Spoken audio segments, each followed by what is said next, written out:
बंगल्यात जर पोर जन्माला आलं पाहत नाही.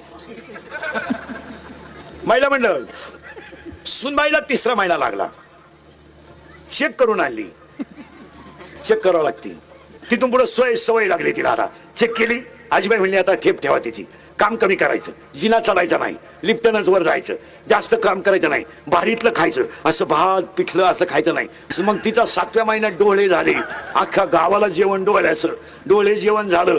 तिला बाळंतपणाला कळा यायला लागल्या, डॉक्टरकडे नेलं, अख्खं घर हॉस्पिटलमध्ये. डॉक्टर एकदम तज्ञ, डॉक्टर म्हणले आडवं आलंय, येऊ द्या.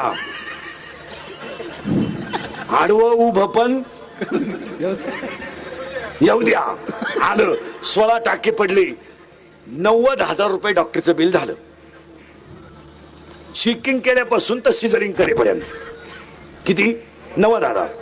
त्याच घरात मांजर होती, तिला डोहाळे नाही, पोटाला अन्न नाही, सोनोग्राफी तिची कोणी केली नाही, तिला 4 पिलं झाली.